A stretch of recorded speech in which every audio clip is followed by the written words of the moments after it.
This is a story that will make you question how well you actually know your friends. It's an incredibly heartbreaking situation that I found myself in when I discovered my own best friend's betrayal. So back to the start. My name is Name. I'm a second-year student studying for a degree in primary education.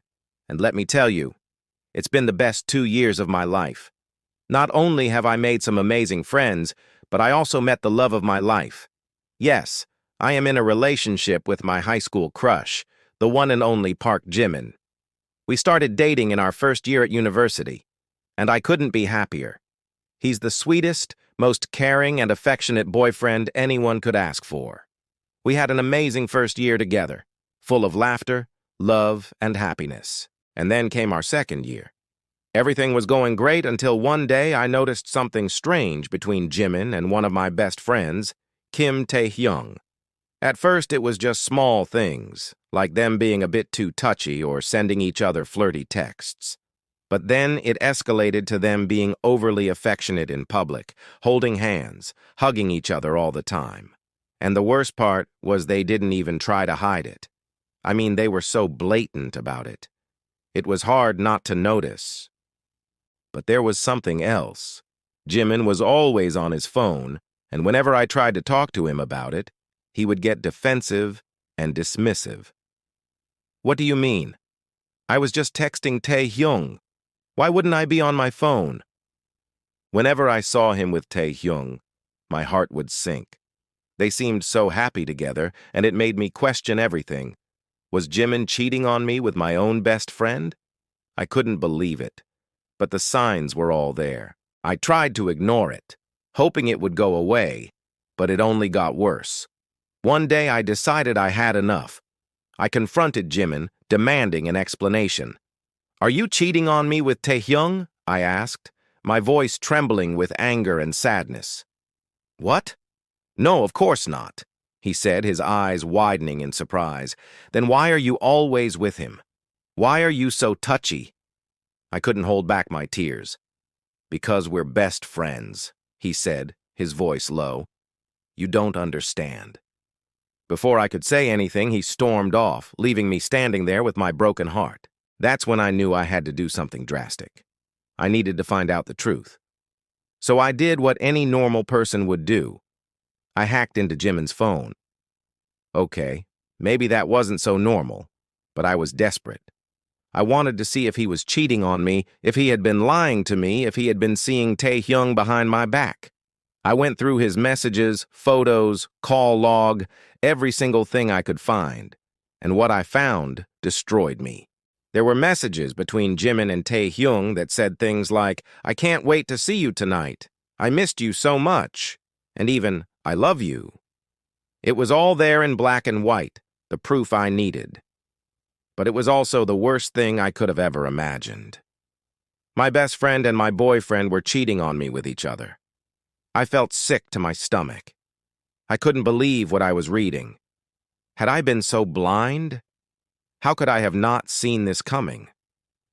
I needed to get out of there, away from the computer, away from the messages, away from the pain. As I stumbled out of the room, I bumped into someone. "Oh, I'm sorry," I whispered, my voice hoarse. It was Jungkook, another one of our close friends. He looked at me, his eyes filled with concern. "Are you okay?" he asked. I shook my head, unable to speak, the tears just flowing down my face. He pulled me into a hug, and I cried. I cried and cried until I had no more tears left.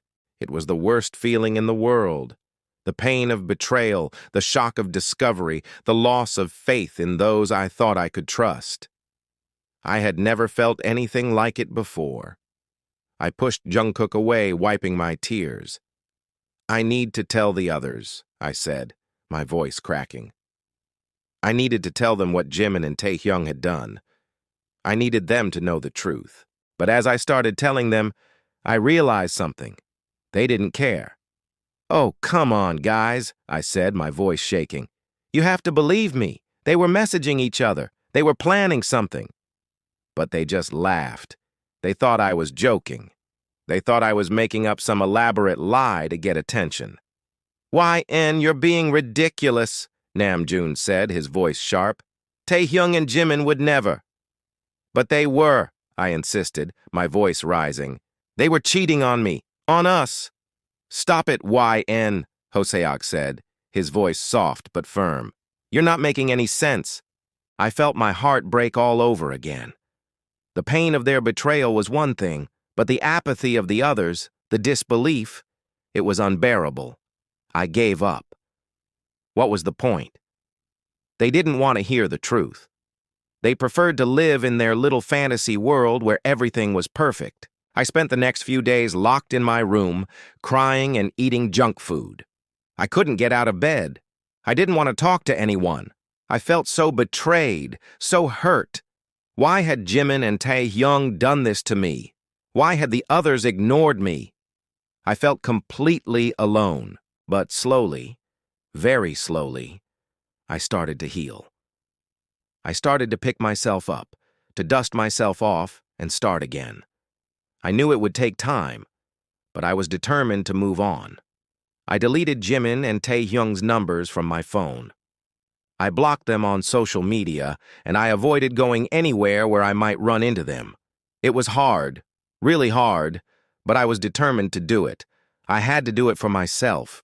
I knew that what they had done was wrong, and I refused to let it define me. I refused to let it destroy me. I started going out with the other guys more, and I started seeing a therapist to help me process what had happened. It was a long road to recovery, but eventually I started to feel like myself again. I started to laugh again, to smile again, to enjoy my life again. I learned that sometimes you have to let go of the people you love, not because it's easy, but because it's the right thing to do. It's the only way to protect yourself from the pain they might cause you. I also learned that true friends are the ones who are there for you, no matter what. They're the ones who support you, who love you, who care about you, not the ones who betray you when you least expect it. As I look back on this experience now, I can honestly say that I am glad it happened. It may have been the hardest thing I have ever gone through, but it made me stronger, braver, and wiser. It taught me valuable lessons about friendship and love that I will never forget. I am no longer the same person I was before. I am better, stronger, and more resilient, and for that, I am grateful. So to all of you out there who have ever been betrayed by someone you trusted, I want you to know that you are not alone. I have been in your shoes, and I know how much it hurts. But please believe me when I say that it does get better. The pain will subside, the wounds will heal, and you will be stronger because of it. You will find new friends who are more loyal and trustworthy. You will find new love that is more pure and true. Don't give up on yourself. Don't give up on life. There is still so much good out there waiting for you.